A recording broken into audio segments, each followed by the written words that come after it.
There's hope for my city. We are the chosen ones. We are the light, reflecting His only Son. All right. Well, And of course, my microphone was not even turned on for about 4 minutes. today we have Detective Hawkins uh, from Eric Hawkins from the city of Waco Police Department. A good friend of mine, and so glad to have you on. Welcome to Hope for My City, man. We're so glad to have you with us. Hey, I appreciate you having me here. Amen. Well, man, let's jump right into this, man. So tell everyone out there in Hope for My City world out there, the YouTube, a little bit about yourself, who you are, where you're from. Let's start with all that and how you got to where you at now. Okay. I'm Detective Eric Hawkins. I've been with Waco Police Department for going on 25 years. I transferred over from the McLennan County Sheriff's Department uh, for after working there for about 10 years.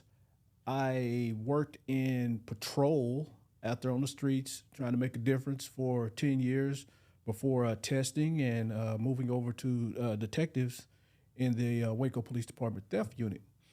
After working in the theft unit for about 15 years, I decided, and I think Chief Victorian introduced a new program or a new unit called the Neighborhood Engagement Team. I really liked the concept of what the neighborhood engagement team would do as a police officer, as it took away from the traditional way of policing and allowed you to be more community based while policing. I looked at that model and decided to, hey, this is something I want to try. So I tested for that position and landed it. So I've been in the neighborhood engagement unit, or should I say, a part of the neighborhood engagement team for the past year and a half. Man, that's pretty awesome. You know, I'd like to ask a question about the deaf unit. Man, how was that for you in your experience? How long did you say you did that? Man, I worked in theft and when I say theft, I'm really cutting it short. Those guys over there are some hard working police officers, or should I say police detectives. In theft, you work primarily the majority of the type of calls that patrol would answer. They work thefts, they work criminal mischiefs, they work fail IDs, they work hit and run accidents. It's I left off a portion of that. It's theft slash miscellaneous. So those guys over there are really busy. I enjoyed it. It put me out in the general public quite a bit. Made a lot of connections, met a lot of people.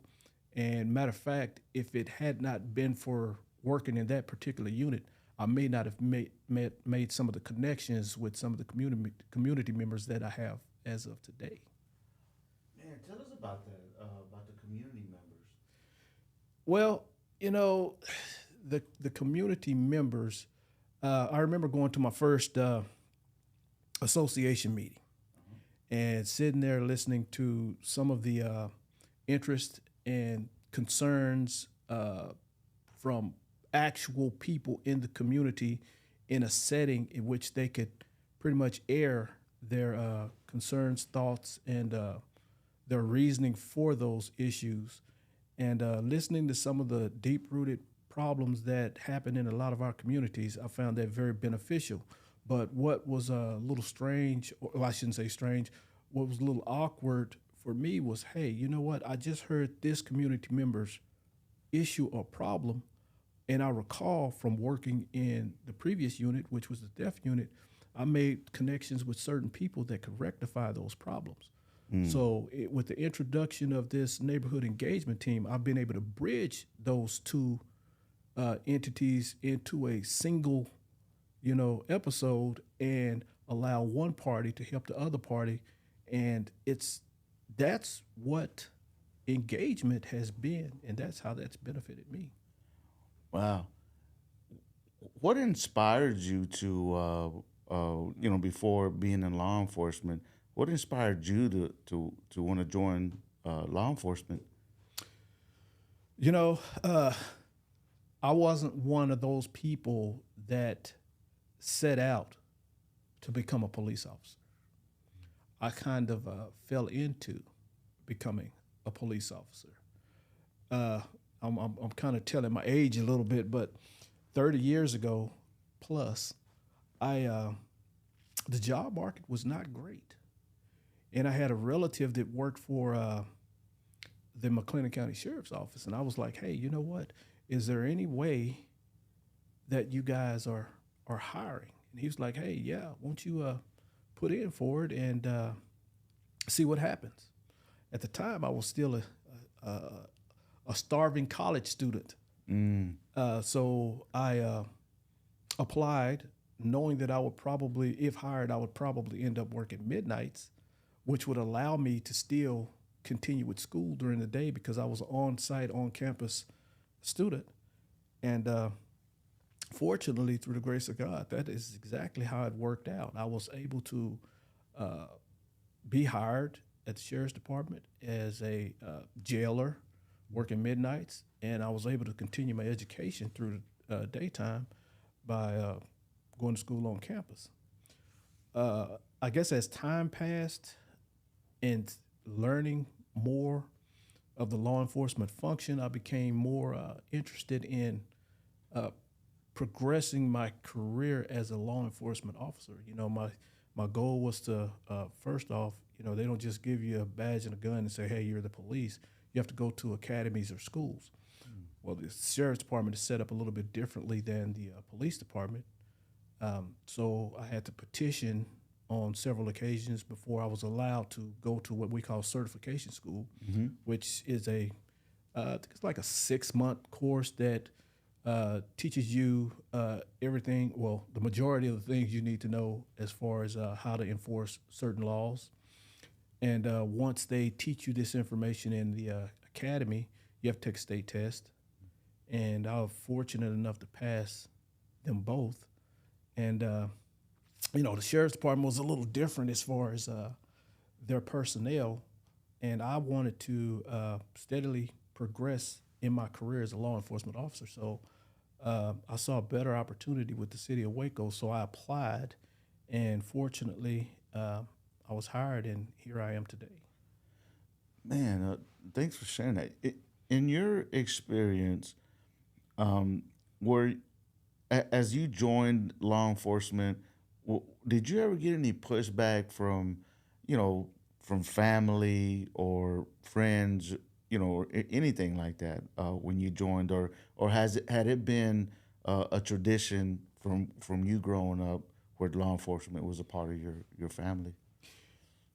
You know, once again, I was very fortunate. Going prior to becoming involved in law enforcement, I was always a student/athlete. Therefore, I was never picked on. I was never really bullied. I was not necessarily a follower. And I guess to put your question in a nutshell, of course you're going to meet some resistance. Yeah. Of course you're going to find some people that aren't necessarily going to agree with what you're doing. You've left what a lifestyle or a livelihood that is known to them to become one of the others. And I mean, just being honest and realistic, law enforcement has not always favored people of color. That's just the reality of it. And my thing and my thought process in that is, if you have law enforcement officers that have not always favored people of color, are you going to complain about it, or are you going to do something about it? So it has always been my goal, it has always been my purpose as far as a law enforcement officer, is to do something about it. Man, it sounds to me like you've been a bridge builder of sorts. I mean, even when you were talking to us about the community members and things like that, and finding a place to bring folks together, and a healthy place, and being a model for that, obviously, because when you do something, not just talk about it, but when you be about it, you end up, as a result, being a model, because it's not what you say, it's what you do. Right. Right. And so I really appreciate you for sharing that. You know, how do you feel you have been, as you bring up like how it's unfair for people of color has been, you know, how do you feel like you've been an instrument to be able to, as a bridge builder, because that's a part of who you are as a person. That's your heart. That's what guides you, motivates you to do what you do. How do you think that image is displayed out in the community? Well, first and foremost, you have to realize and you have to understand that you live in a glass house. Mm. So don't throw stones when you live in a glass house. When I first was involved in law enforcement, I thought, as incorrect as I thought that in order to do this job, you had to be authoritative towards individuals. You had to be aggressive towards individuals. You had to command respect when you come in contact with individuals. And I'll tell you a quick little story. I was still working at the sheriff's department, and a lot of police officers go through what we call the John Wayne syndrome, to whereas, you got a badge and a gun, and now all of a sudden you're the toughest guy on the planet. And I fell into that category. And I had a group of trustees one day, and I was actually working with these guys to, I was actually overseeing these guys as far as performing a duty within the facility, which was the jail at the time. And very authoritative. Hey, you, inmate, go do this. You, inmate, you go help them. And that group of inmates asked me, say, hey, boss, can we talk to you for a minute? And so I agreed. I'm like, hey, what's on your mind, number 235? And they say, hey man, look, we're in jail. You are a black man. We're in here. All we have left is our dignity and pride. We're gonna do the job. We're gonna do it right. We're gonna do it for you. But you don't have to take away our dignity. You don't have to take away our pride in order for us to do a good job. And for some odd reason, that phrase or that comment, it made me think. It made me think to the point to where I'm going to take the information that I was just given by this group of people. I'm going to change the way that I approach these individuals that have been or that are being held on pending or convictions or whatever type charges.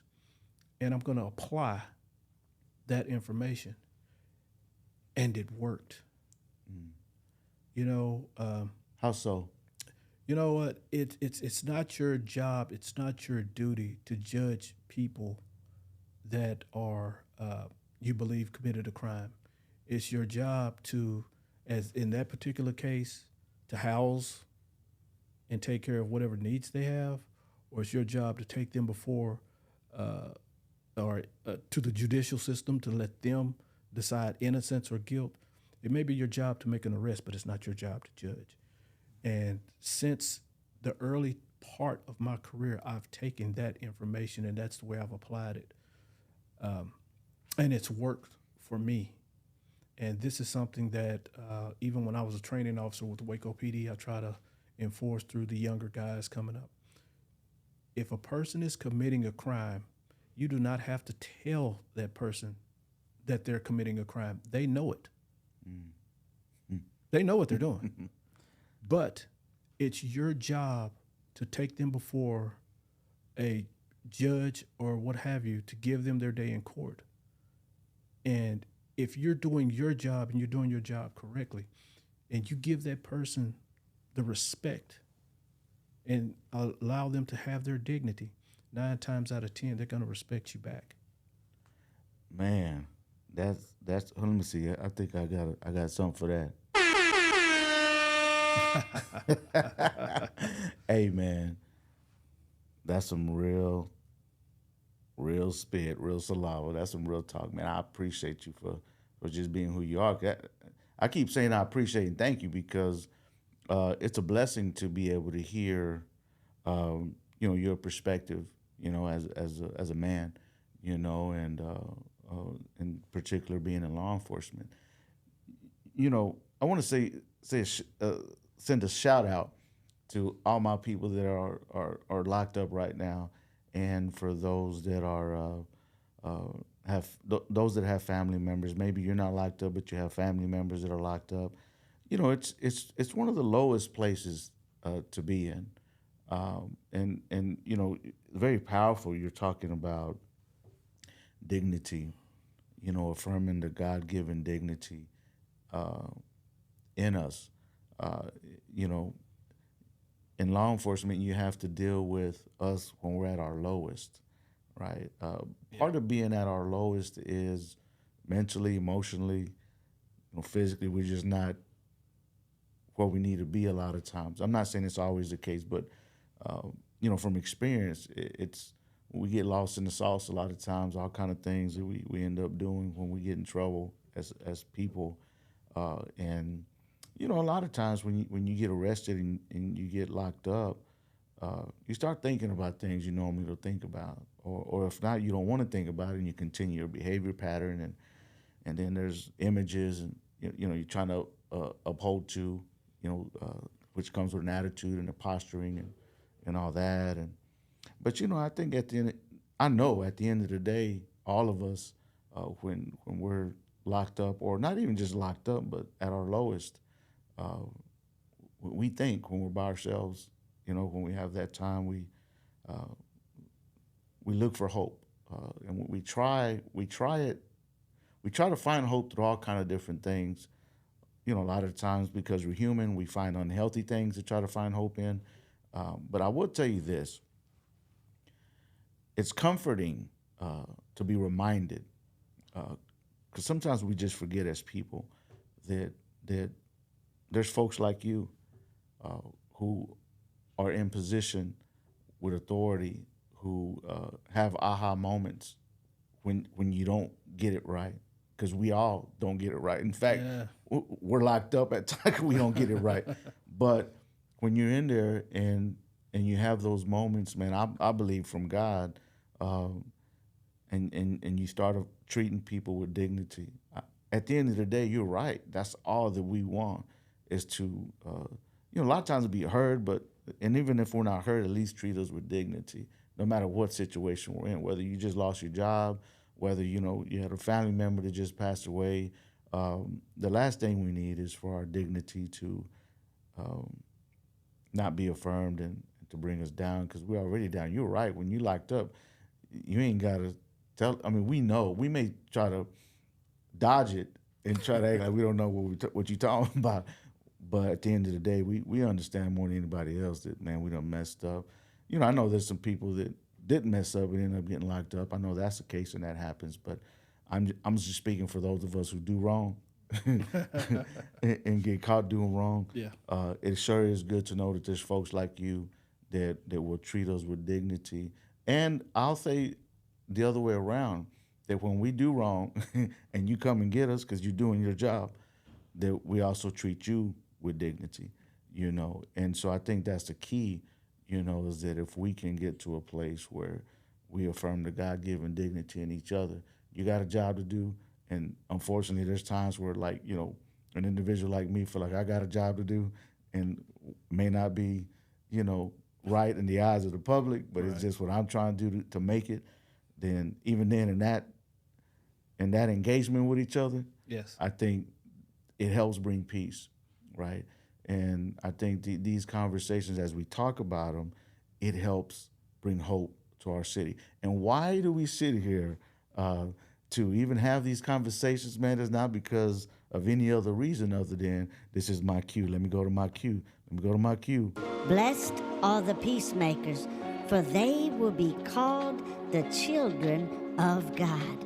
Matthew 5:9. Matthew 5:9, man. Blessed are the peacemakers, for they will be called the children of God.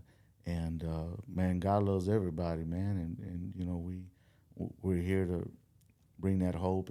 And even though we disagree on things in life as humans, we don't focus on the things that divide us.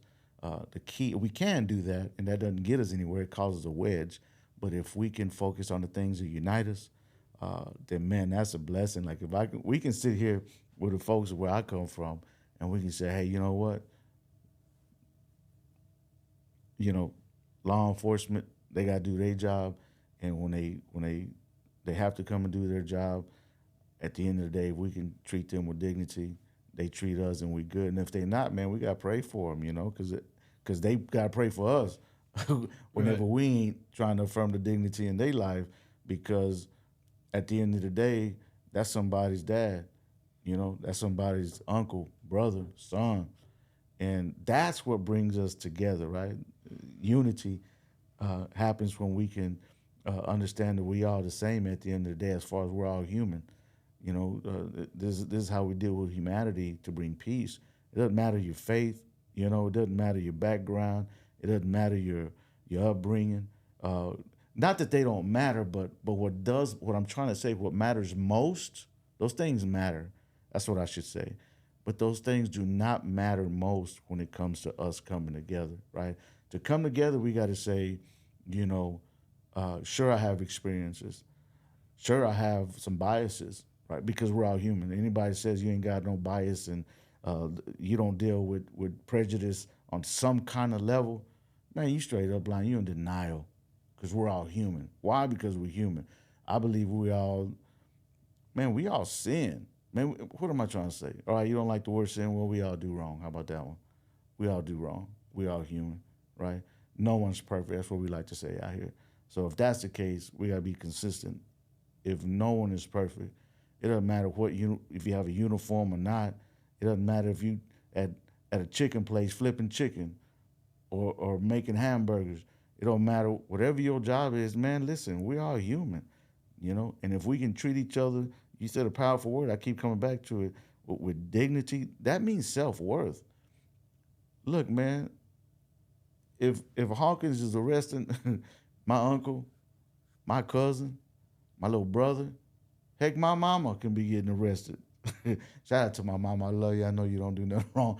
But listen, I would want the arresting officer to be like-minded, like Detective Hawkins is, right? Wouldn't you? I would. I don't care if you're a judge, a lawyer. I don't care if you flip some chicken and you get mad at me, or you serve some food. I want you to, if we get into it, you ain't spitting in my burger, man. You know, treat me with dignity, man. That is me, my self-worth, man. I'm worth a little something. Maybe not a whole lot to you, but I'm still worth something to somebody, you know? And if we can get to that point, it helps us and it helps our kids from even pulling the trigger. It helps our kids from, you know, we got to model this, man. We got a heart to make a difference. And there's a lot of yeah buts. But now, listen, we got to get them butts out the way. Some big old butts we be trying to put there. We got to get them out the way, because it can save one of our kids in our city, in our neighborhoods, in our family. Because it's not what you say, it's what you do. You got to be about it. So that's why this is important. Blessed are the peacemakers, for they will be called the children of God. That's how we bring hope to our city.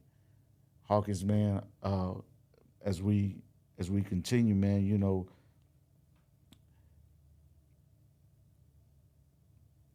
what is it like? What is it like? You know, what is it like to be an officer that is willing to do the right thing? Not that you don't have. You've already admitted that you're human, right? Yeah. But how hard is it to do the right thing, you know, as an officer?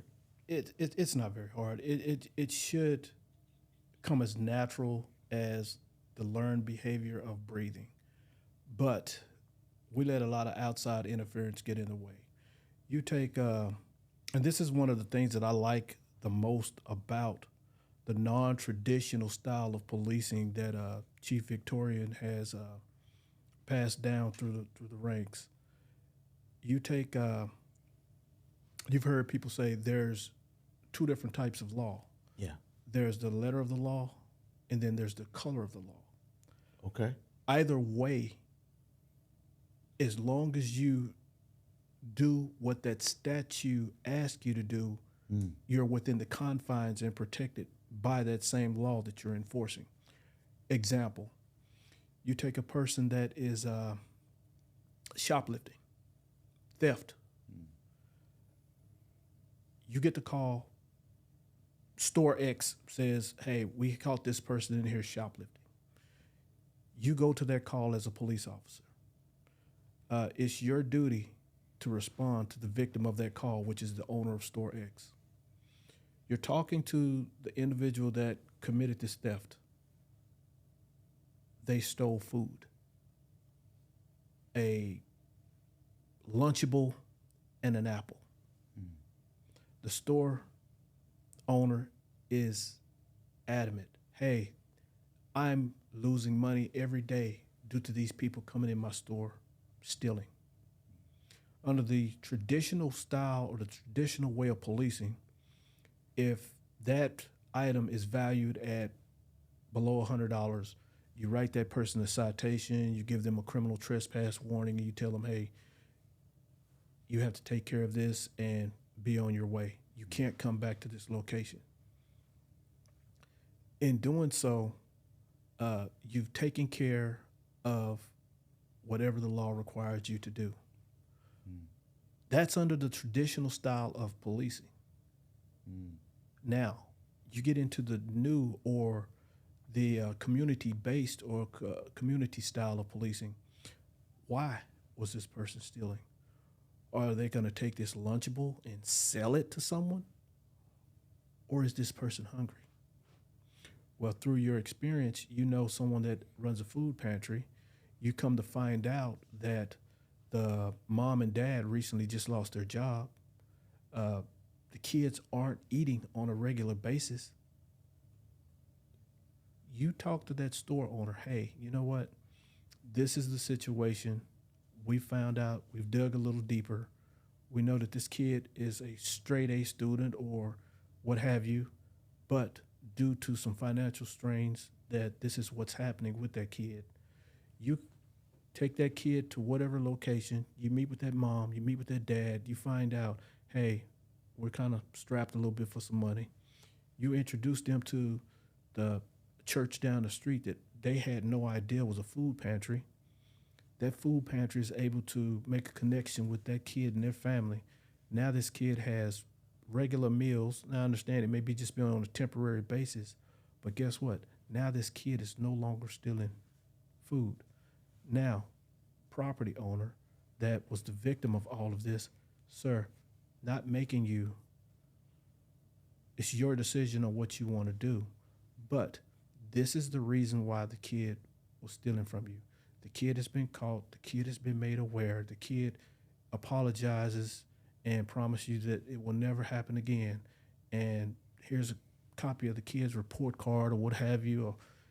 And the store owner says, hey, you know what? I can remember when I was a child and I didn't have so forth and so on. And they're able to relate to that. Now, once again, you've done your job, you've dug a little deeper, you found out more information, and you're able to help this child and their family to get through this situation. The store owner is no longer going to have problems with this kid. This kid is going to tell his friends what you did for him.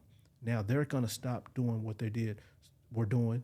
So now instead of you just catching one person, you've stopped a few people, mission accomplished, and no one went to jail or no one received a citation. Being able to get to the root cause of a lot of people's problems helps out a lot more than the traditional way of just saying, hey, I'm going to arrest you. Amen. Man, hold on. We need. Man, some festive, man. That's what I'm talking about. You know that. I know our people that are watching appreciate that perspective. And that's what we mean when we say dignity. You know, when you affirm the God-given dignity in people, and you start looking deeper and saying, hold on, man, what's going on here in this situation? There's more than meets the eye. And to be able to provide resources for folks and have solutions to why you're even doing what you're doing. So here at Hope for My City, man, we have solution-based conversations. You know, we don't just acknowledge problems and situations, but we have solutions to how we can respond. Talk about reacting and responding. There's a difference, isn't there? And how so? How would you say there's a difference from when somebody reacts and when somebody responds? And talk to us about, from your perspective on that in law enforcement, but even from the community you serve. When you react, that is the something has to be taking place for you to react. Someone take a swing at you. You react by ducking or moving out of the way or something of that nature. Well, if you respond, you know that there's a problem going on in this particular type of area. You can respond to that by, first off, developing a systematic plan of how you can combat whatever that situation may be. So if you know that we deal in police work, we deal in what we call hotspots. Okay. Hotspots are concentrated areas where a series of crimes of the same sort or just a criminal activity take place. There may be a particular store or location or home that police are constantly getting calls to. They go, they take someone to jail, they leave. They're reacting to what that problem is. When you respond, you have a particular place where, just to give you an example, you have a particular corner and there's high crime, drug activity, prostitution, theft, what have you. And this happens through statistics between 7 p.m. and 5 a.m. So as you respond to this particular location, you see that there's poor lighting, high unkept lots, a lot of shrubbery, walkways that that have been carved through lots. You contact the proper people, you have the shrubs cut down or pruned back to where you can actually see from one side of the street to the other. You have the proper people contacted, you increase the lighting to whereas the whole area is illuminated. You talk to the neighbors. Hey, do you know Mr. Johnson across the street? Hey, Mr. Johnson has a Ring camera system or a camera system in place. Hey, I noticed that all of you have the same camera and system in place. Do you realize that you can put those camera systems together and you could see what's happening at his location, he could see what's happening at your location? You start networking that information. Talk to them about neighborhood watch programs. Now, the community has become organized. And with the organization and the illuminated areas and the shrubbery trimmed and everything nice and neat, that hotspot moves. They're gone. Now, as a police agency, we didn't just react to what was going on in that area. We responded to what was going on to that area, and we got it taken care of. So those are, to me, the two differences of how that particular situation can be taken care of. Let's talk about the Neighborhood Watch program. How does that work, and why is it even created? Neighborhood Watch is very effective. See, under the traditional style of policing, the police would just ride down the street, maybe depending on the time of day, flash a light, something of that nature. There was a study that was done a few years back. I want to say it was I don't recall exactly. I think it was Kansas City Foot Patrol or something of that nature. And in that study, what they discovered was through traditional policing, if you have a person that's the police that are making more frequent trips through your community or through your neighborhood, would that or would that not slow down or eliminate crime? And through that study, it was discovered that it does not. It does not. In order for you to actually cut down crime in your community, you have to become involved in your community.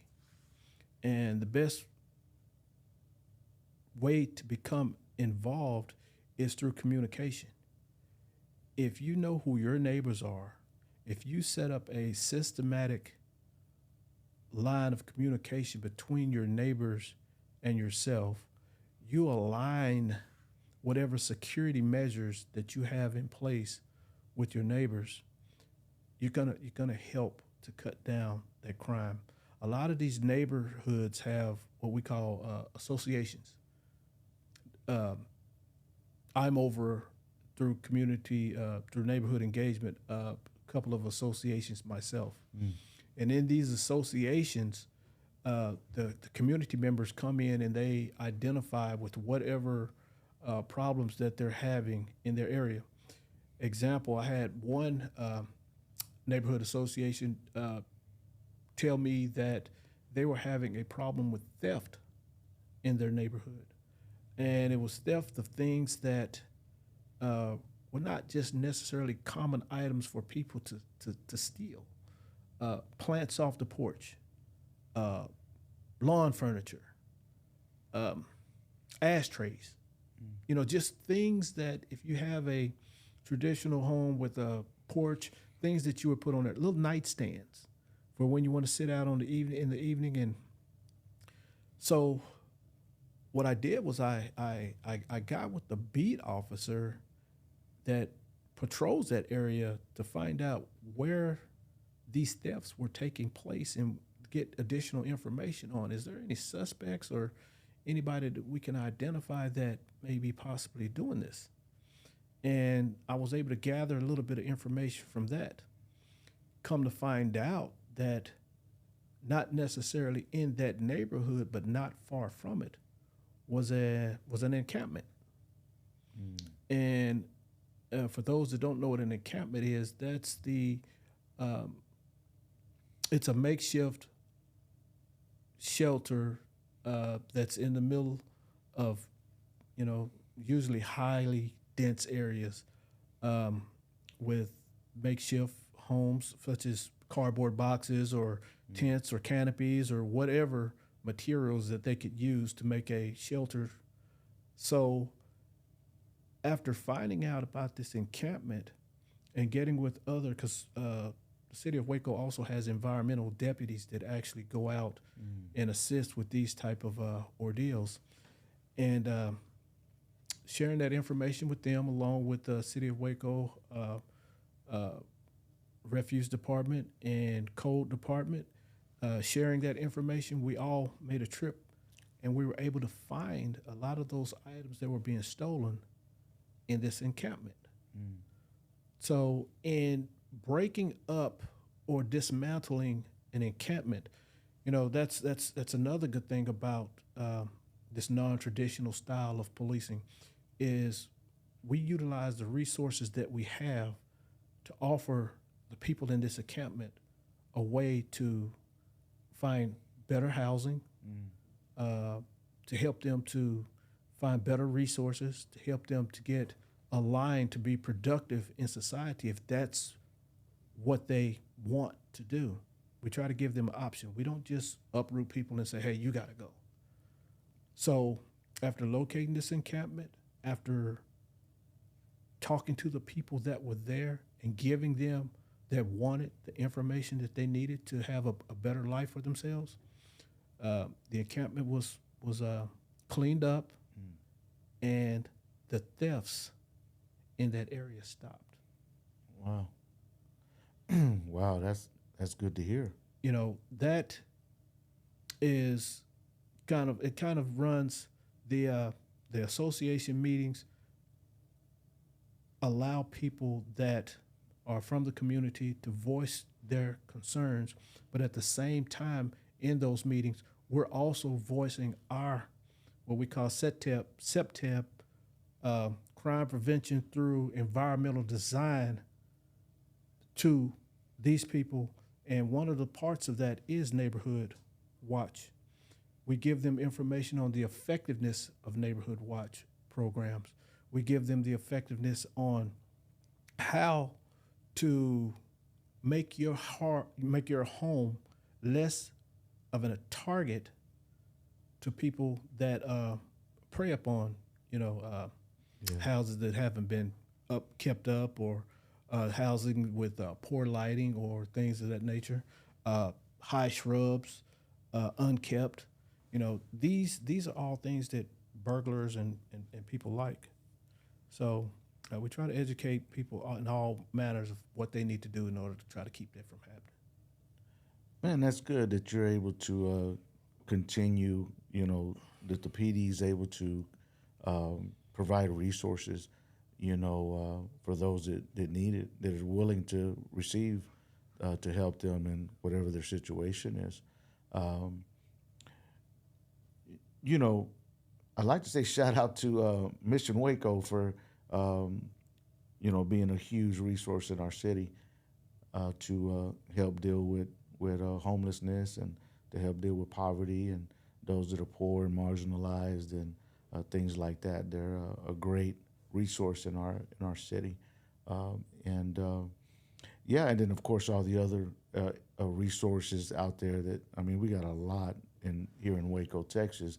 We have a lot of resources to help our people, and so one of the things we'll be doing here is making those connections to the resources that'll be helpful for our folks that are out here in our city, so that you can know to help other people get connected, and maybe you're watching and you need to tap into the resources. So we'll make sure that we have that available for you, and we'll have conversations about it more. So.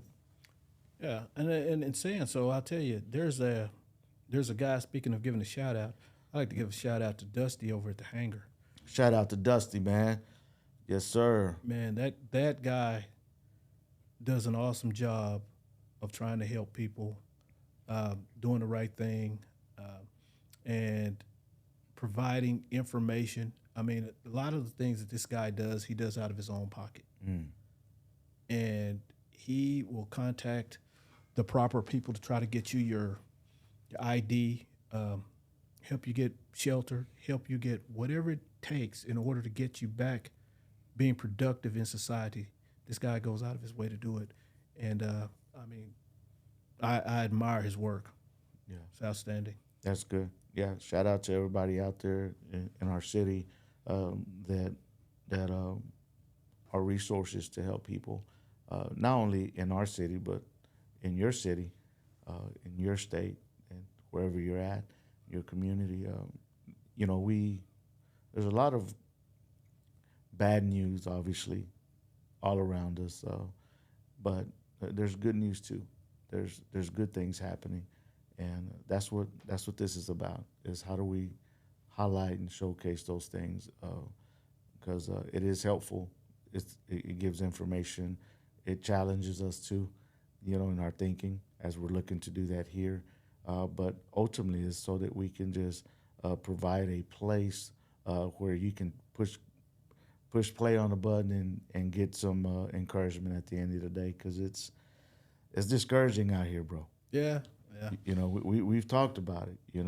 There's a lot to be discouraged about. Now, of course, we can talk about all the good, but what are some of the things that is disheartening for you as a man, as a father, as a man of God, but as a law enforcement officer, just as a person, what really? I know there's a lot, right? Because we all have it. But what's one thing that just it breaks your heart more than ever? You know, that's not even a hard one to answer. That is the catalyst to why I do a lot of the things that I do. And you know, the killing, the murders of young African American men breaks my heart. I'm puzzled. I've come up with several solutions on things I think would be beneficial, and to this day, I have to convince myself that some of these things are working. I have to convince myself that, you know, I am making a genuine effort, and I have to convince myself that that it is working. But the numbers keep falling down. They're getting lower and lower. When you say numbers, what do you mean? I mean the rate of homicides that are taking place, and you know, people use the term of, and I'm just going to be realistic here, on black crime, but I'm not sure if it's really considered black on black crime or if it's just young people that are in the same area, same neighborhoods that are involved in whatever activity that's opposed to the other person. We have to find a better solution to settle our differences. That is the part that frustrates and gets to me. In looking at the past few years, I understand that, and some of us, I mean, just to be realistic, some of us, including myself, is just out of date on some things. My coolness shelf life has expired. So, and I understand that the technology has changed. I understand that some of the meaning of the words and the information, the way it's meant, has changed. And we have to get to where we understand, even the respect for the police, that has changed. We have to. How so? The respect for the police? Oh, so many different variations of law has come or has changed over the years that, I mean, some of the powers, or, you know, I think it's just basically younger people having more kids at a younger age. And the understanding of law it just doesn't hold the same as it used to have once. Why do you think there's more? From your just perspective, right? Why do you think there's more less respect for law enforcement? Social media. How so? There were things that social media is so easy to manipulate that, and humans we're easily manipulated. So things can be bent or coerced in ways that now that they could not be done of once. And I don't want to say that in a sense to whereas I'm giving out false pretenses out there, because there are some things that have happened across the country. There are some things that have happened in our backyard that involve law enforcement that should not have happened. It should not have happened. That's right. Poor policing, bad call, bad judgment, whatever. We have to accept that. We have to buy that. We as law enforcement people have shadowed the truth about certain instances And people see through that. Because see, this is the one thing. Now we're gonna get serious. Yeah. This is the thing that a lot of people can't understand. As a African American or black officer, I've been stopped by the police. I've been stopped by the police and didn't break a law. And if it happens to me, I know that it happens to others. That's that one thing. I was told, and just to give you an example, I was told once that I looked lost. So if I pull out a thesaurus dictionary, look under lost, am I going to see my picture? We have to believe that when people tell us things after being stopped by police, take it with a grain of salt, because that person may just be telling you the truth. Once again, an example, I remember working in patrol, and you see a group of kids standing out. We've just received a suspicious person call, whether it's open air, drug trafficking, or what have you. And someone out of that group just bolts, runs. We catch him, and you're talking to this kid, and it's difficult a lot of times for officers to understand that have never come in contact with people that may be economically challenged or what have you, or live in a particular area or on a particular side of town. When that kid says, "Oh, I ran because I was scared." You run that person's information. They don't have any warrants. They've never been arrested. They don't have any drugs on them. Why would you be scared? That's a question that the officer next to me may not know the answer to, but I do. I do. This person has been stopped before. This person had an uncle or dad or brother or nephew or aunt or somebody that may have come in contact with police that didn't do anything at all. So this is a real thing, and that's what I like about the department that I'm in now, because it's allowing us as police to actually get out the car, bridge that gap, interact with that kid or that young person or what have you, to let them know things are changing. Things are not the way that they were once on a whole.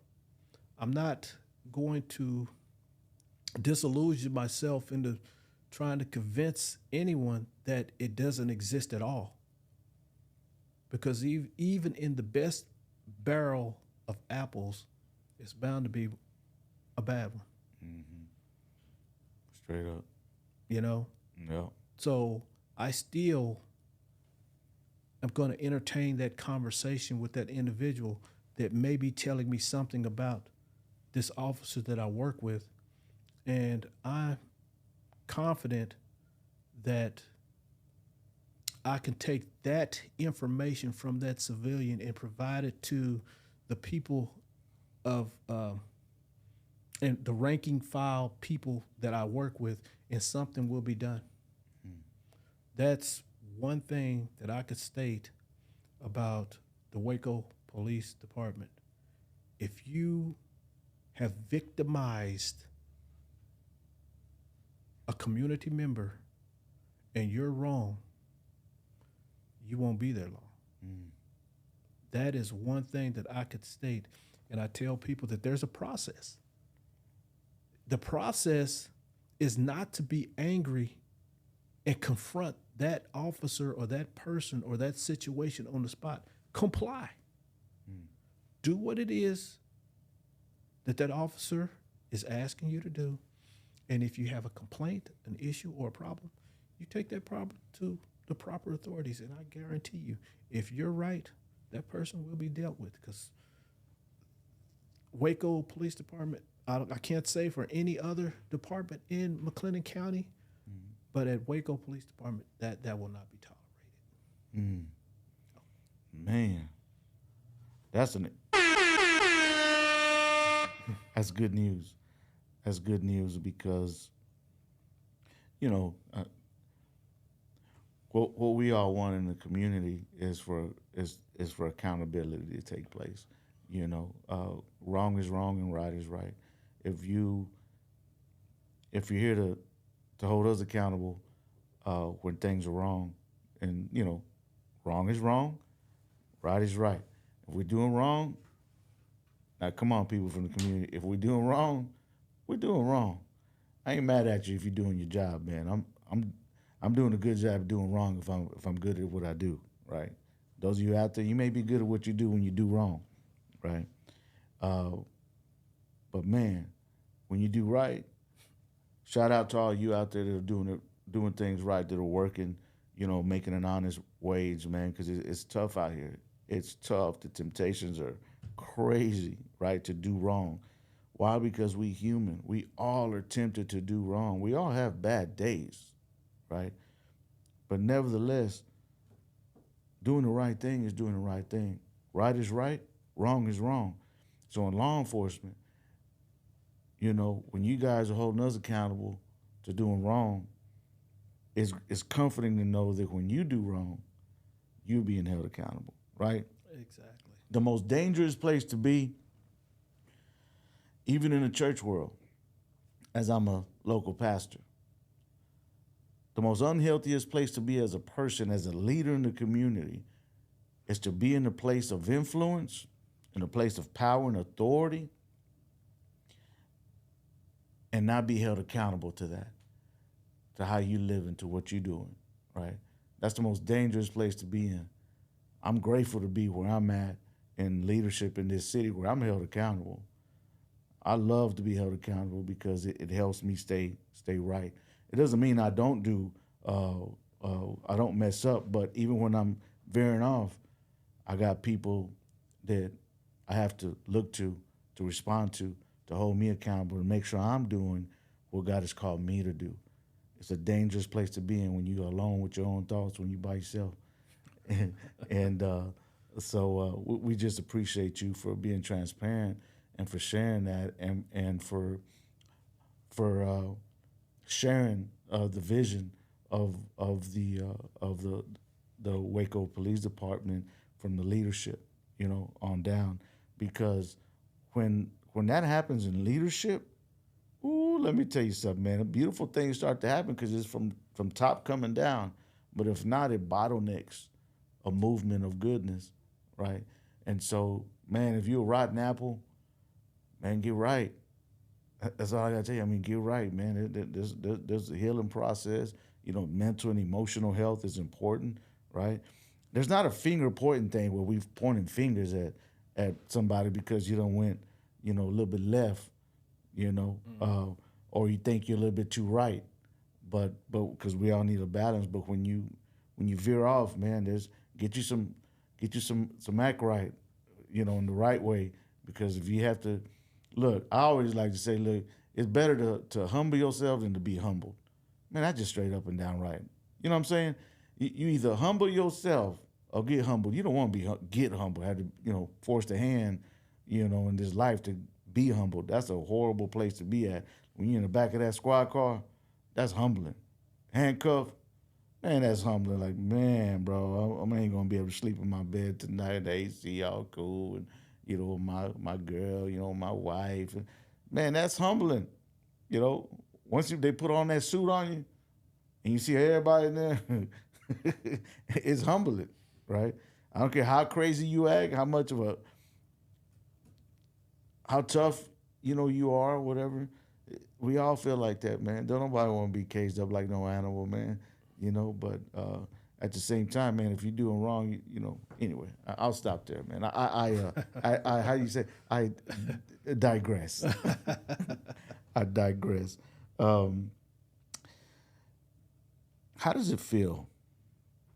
How does it feel, Detective Hawkins, to you were talking about the young people, and you were talking about the murders that take place here in this city. How does it feel to do all that you do, and that our law enforcement does, right? To do y'all's best to make a difference, right? How does it feel to do all that, to posture yourself in that way, and to, at times, be disrespected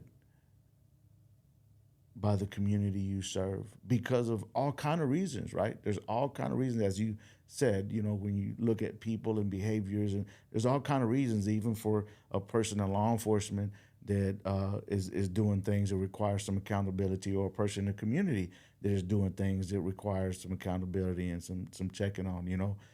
How does it feel though to negative to negativity for people to respond in a negative way, maybe in a way that even, tries to bring you down or hits you in a way sometimes that doesn't feel too good? You know what? I'm gonna be 100% honest with you. I don't know what that feels like. I have not had that happen to me. Okay. I can't speak for other officers, detectives, or what have you.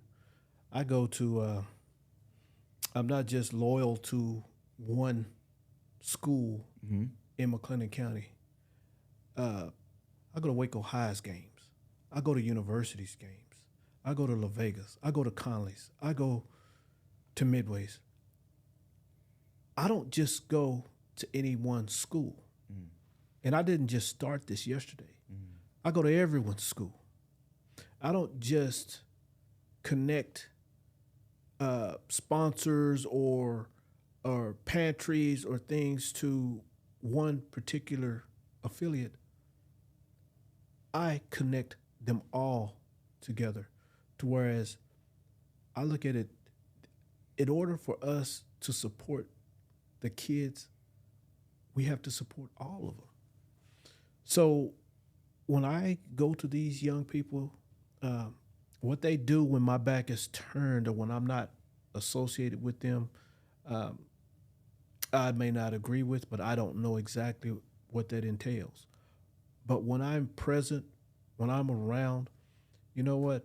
I respect these young men, and in return, these young men show me respect back. I can go in uniform. I could go in a police patrol vehicle. I could go in plain clothes. And you know what? One, two, or all are going to come up. Hey, Mr. Hawkins, how you doing? So I can't, I haven't experienced that. So, and I'm not all knowing. I don't know it all. I don't have the answer to it all.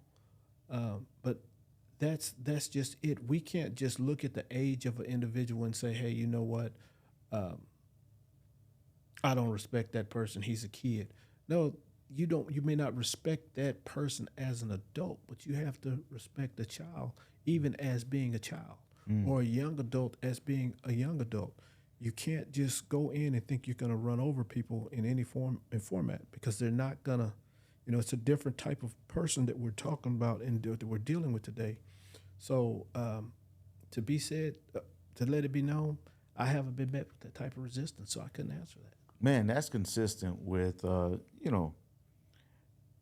folks from the streets. When I've asked about you, back when we first met, I just put that name out there, did my own little investigation, and man, it came back good, bro. You are someone that in my experience, from what I have heard, is a stand-up person, man, where you treat people with dignity, where even you being in uniform and being a person that a lot of times folks don't like being around, or don't associate with for all kind of reasons.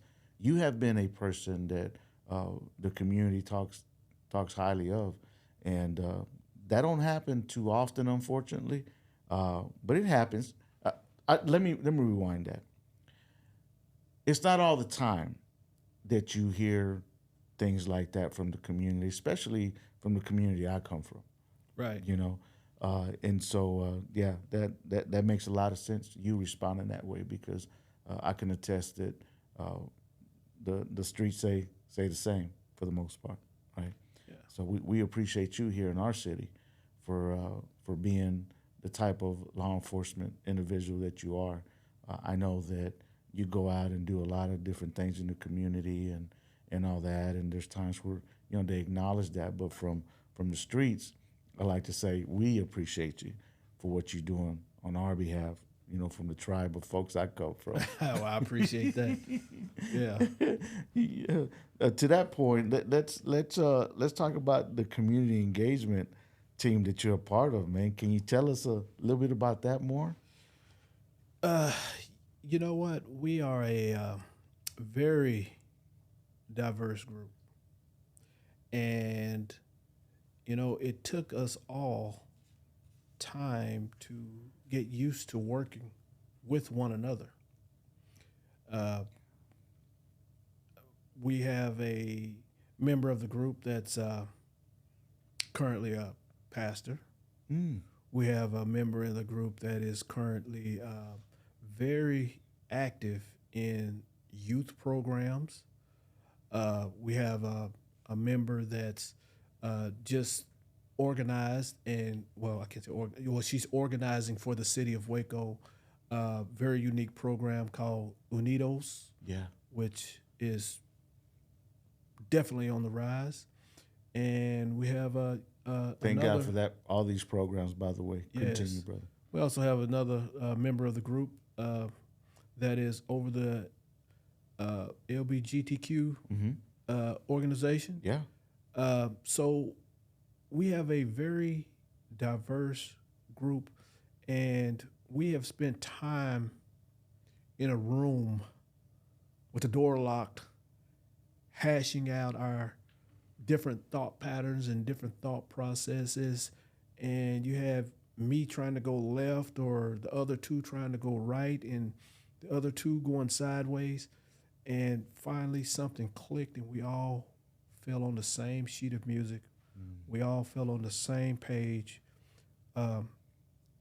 With this very diverse group, I think we get a lot of input, a lot of information about the different views from different perspectives that we've all learned to utilize to help us in our own personal projects or things that's going on. Man, it's great.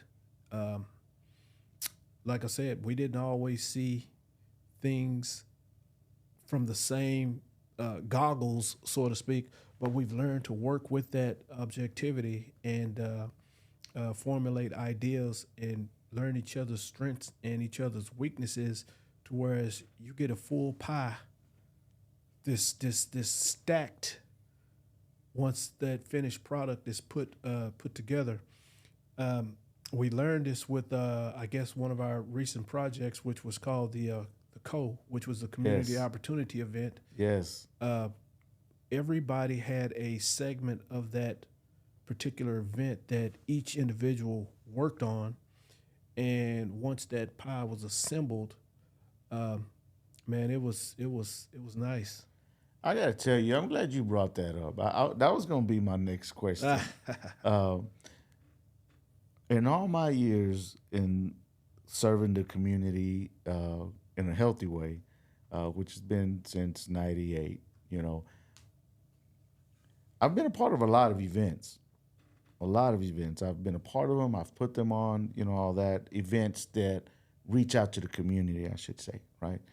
And I was super encouraged and impressed at not only all the hard work that you and the rest of the community engagement team does, but on the response from the community.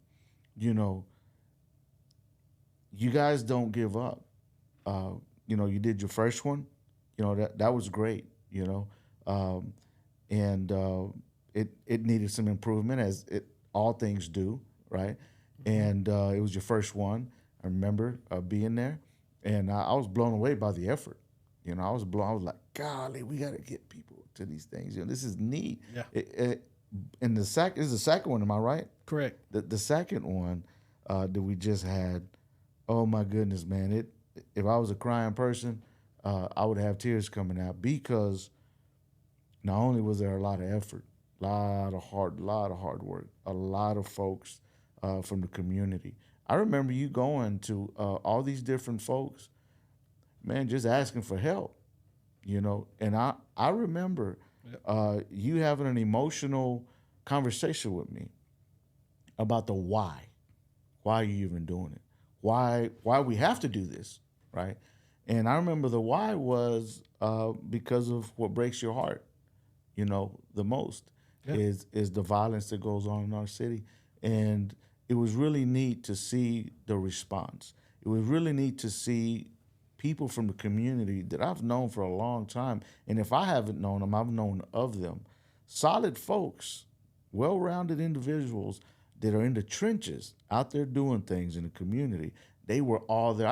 I've never had that experience where I don't want to say all, but a lot of the folks that are out there with, blood, sweat, and tears, week to week, month to month, all year long, doing this stuff out in the community, were all there under one roof. That was amazing. Not only that, though, that was like the cherry on top, right? But the cake of all this is the community that showed up. Right. The people that showed up, man. You would never see folks, normally, you never would see not only all the community involvement on all this, right, but the community response to that involvement. And, we took pictures, and, I'll put that up on this just so y'all can see. But there's just pictures from just different folks from different parts of the community with different backgrounds, different from the socioeconomic statuses, right, that people fall into, all there. And it was the most amazing experience one of the most amazing experience. No, I probably would say the most, because law enforcement was a part of it, that I've ever had in this city, being here, born and raised in Waco, Texas. Right. And that's the stuff that see. We're talking about bringing hope here, through our conversations and that kind of thing. But it's not just us talking; it's what we do. It's when you jump off the porch and you be about it. And so I'm bringing in folks that they ain't in the office just talking about this stuff. They out there, and people can attest to all that. So we got movers and shakers that come on here. What does that mean? We active. We get out there then. We don't just talk about it. We be about it, right? And so all this turns into community efforts in the community. So you can see us here, but you see us out there, right? And if you don't see us out there, then we're behind, or we're willing to be behind the things that you see out there. I'm not saying just us, but all of us that puzzle in, that are like-minded, that are doing our best to bring the good news to our city, to bring hope to our city. Go ahead. You're going to say something? Oh no, I was just thinking of how this thing first kind of popped off, and it's funny. It's a funny story. So I've been working Baylor athletics for 22, 23 years. Man. And hold on, so the RG3s and everybody? RG3s and everybody. Okay, all right. So over the years, as a matter of fact, Coach Drews and I frequently go to lunch. Okay. So we're sitting at lunch one day, and we're talking about. Shout out to Coach Drew. We're talking about something we could do. Hold on. Shout out to how do we do the Baylor there, bro? Sick'em Bear. Yeah, Sick'em Bear. Shout out to all our Baylor folks out there. Go ahead. So we're trying to find out, because see, back when I first moved to Texas, Baylor used to be very active in the community. Okay. And we're trying to figure out ways to get them back active in some of the community, because a lot of these kids love their Baylor Bears. Yeah. So as we're discussing this, COVID hit. COVID hit, shut everything down. So from that point on, all I had to do was sit back and try to devise how do I get the colleges, and it's not just Baylor, it's MCC, it's TSTC, it's all the local colleges. How do we get these people involved? Shout out to MCC. Shout out to TSTC. All of them. Yes, all the community colleges. How do we get these people involved with the youth that are having so many violent encounters? Mm-hmm. Let me give them some positive role models. Maybe with blending those two together, we can make a difference. And I went to consultants at TFNB. Actually, it was Jason over at TFNB, and I asked him. I kind of pitched what I had in mind, and I wanted something. You know, everybody has job fairs. Everybody's, hey, come over here, we'll hire you. But we needed something more than a job fair. So he told me to go over to the African American Chamber of Commerce, where I went and I met with Rachel and John over there, John Bible, and we came up with the idea of, you know, in Waco they always call it the Co.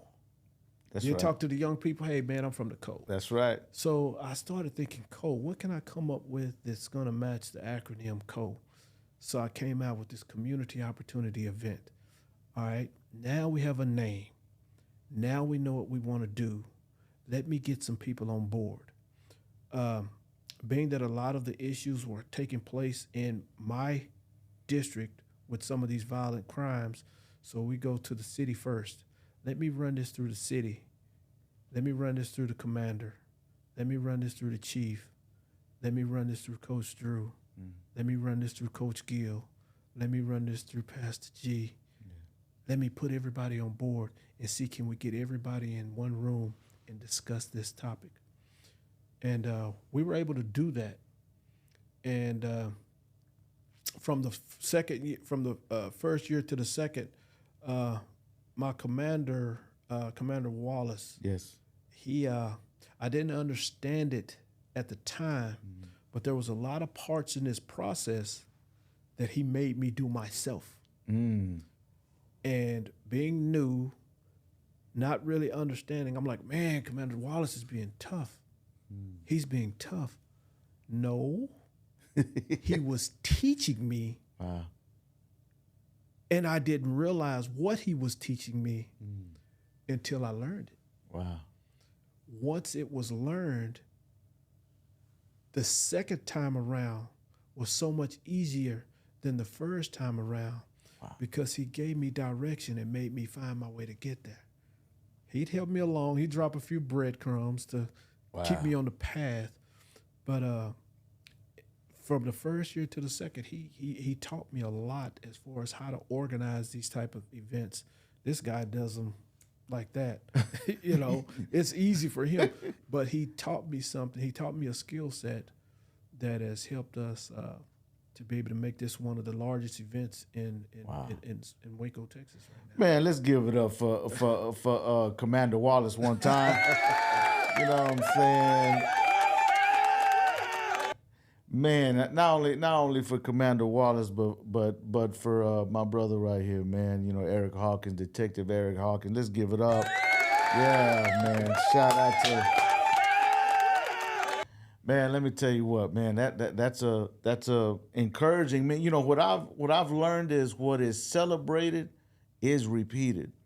We want this to be repeated, man. Let's celebrate, man. Y'all get on here and like, share, comment. You know, if you lock down, man, and you watching this,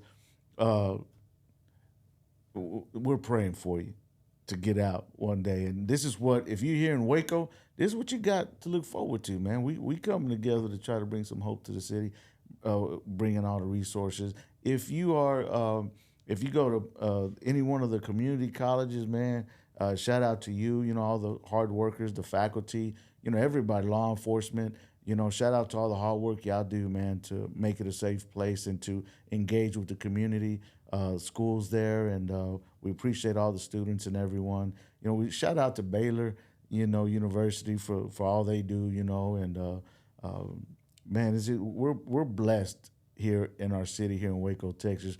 We're grateful. There's a lot of room for improvement, a lot of work to be done, and this is just we're trying to display that we are folks that are like-minded. We're trying to make some stuff happen, hold on. We are making things happen, and we're just coming together to display what's already happening. We're not talking about what we are trying to do.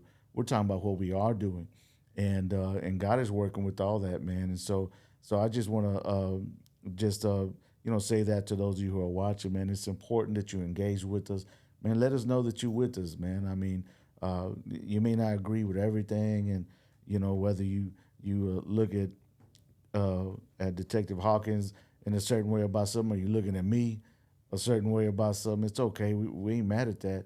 But how can we come together? You may not agree with everything we're saying.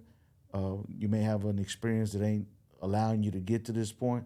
It's all right, man. We ain't tripping, man. We got love and respect for you, whoever you are. But listen, man, let's play this up.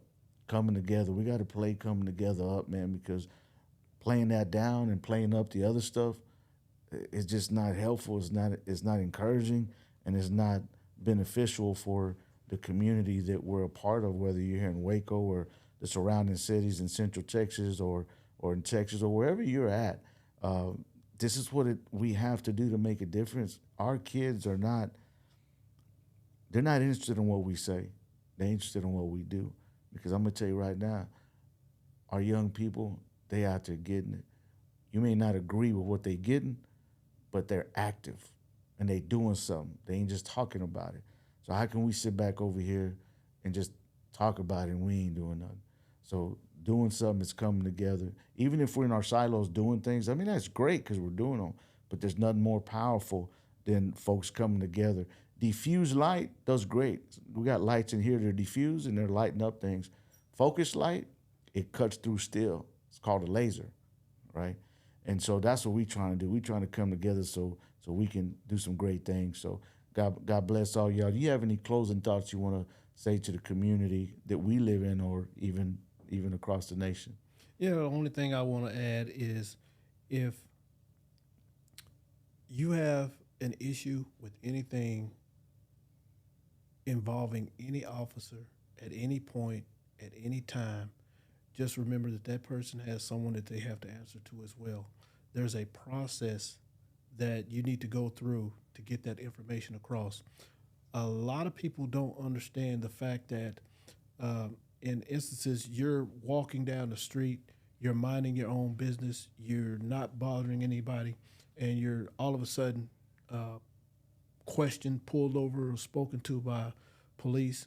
And the minute that police officer says something to you, the first thing you do is display an attitude because you know that you hadn't done anything.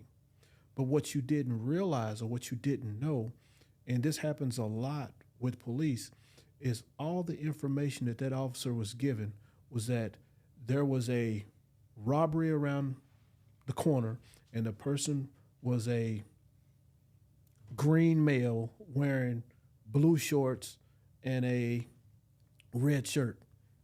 That's all the information that he has. So there you are wearing exactly what was described in that call. You're far enough away to where you may not be a suspect, but he needs to stop and ask you, or at least identify you, just to see who you are. You'd want that officer to do that if you were the victim of that crime. So all that officer's doing is his job in a lot of instances. You give him that information. If you feel that you were being targeted, picked on, or something of that nature, you have a process that you can go through to complain on that officer. But in the meantime, he could quickly get you identified, rule you out, and they can actually catch the suspect. So don't think that every encounter that you have with a police officer is because you're economically challenged, because you're black, because you're short, because you're Asian or Hispanic or white or what have you. Just comply. That's all I have to add. Man, shout out to all the Asians, the Hispanics, the whites, the blacks, the browns, the greens, the blues. Shout out to all the humanity. Man, let's look at it. Hey, man, we people come together. Thank you for sharing that, man. We appreciate it.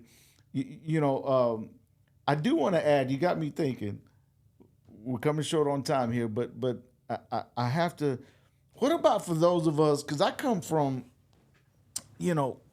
the folks that did wrong.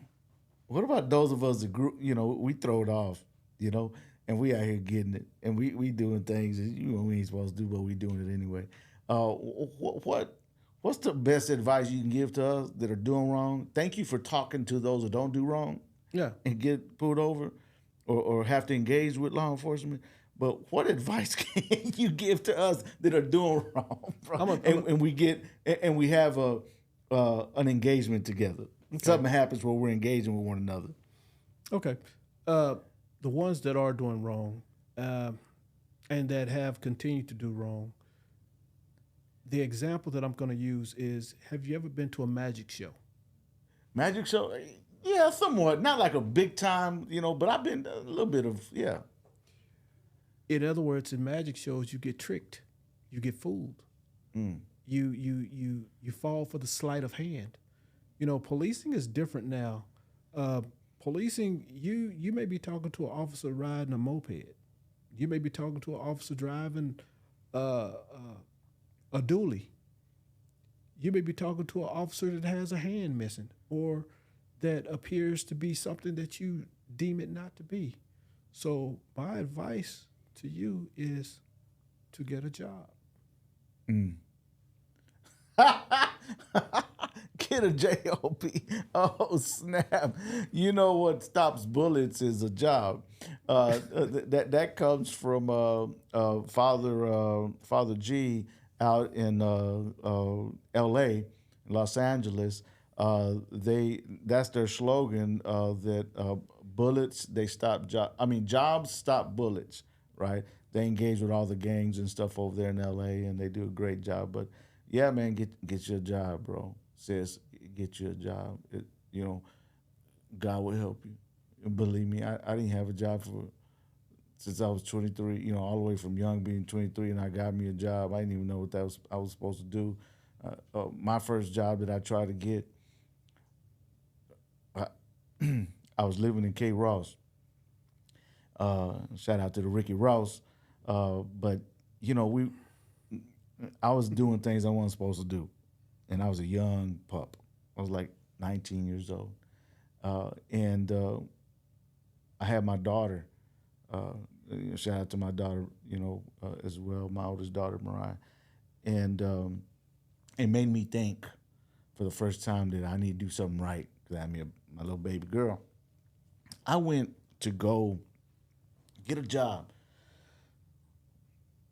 Down the street, it was walking distance, and it was a place where you make pews, coincidentally, and so I was there trying to make some money, man, and it didn't work out, and the guy said he was gonna fire me, but he got all up in my face because I messed up gluing down the foam on the pews, and man, I went and left, I snapped, crackled, and popped, and I was outside in the parking lot with a strap, with a gun, waiting for them.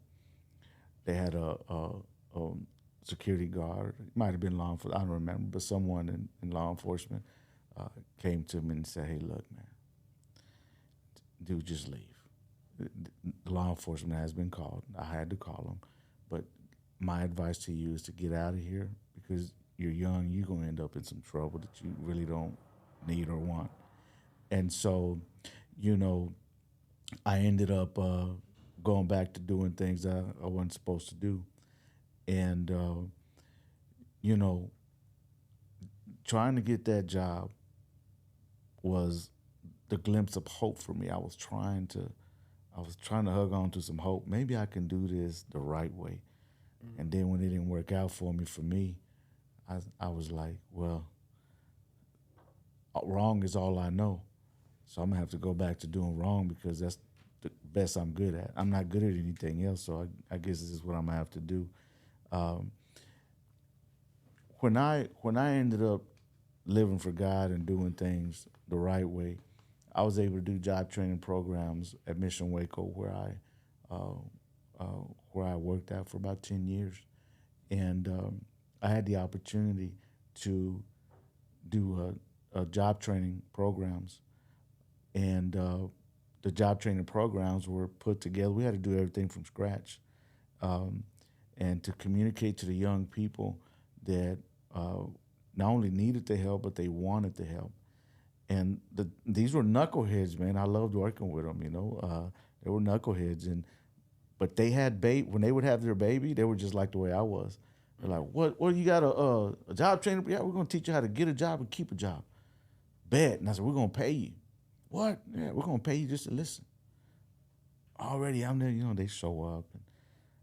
And I had plenty of conversations with them. They had tears coming out their eyes because they were engaged and involved in things that were super unhealthy, but they had the little babies, and it made them, being a father for them, made them think about doing things different. And we were able to help them. So getting a job is important because it affirms the dignity inside you when you can work. First of all, when you can get your identification card and you can get to a place where you ain't got to not tell people who you are. But when you do that, that's a big accomplishment. Let me tell you, I don't care who you are out there. You know what I'm talking about. If you come from where we come from and you get your first identification card and it says your name or your driver license, I flunked I had to go through a lot, man, to get my driver's license, but I got it. Point is, it felt good because you use that to cash your little check and you get you some money. The feds, the laws can't come and take it from you because you making an honest living.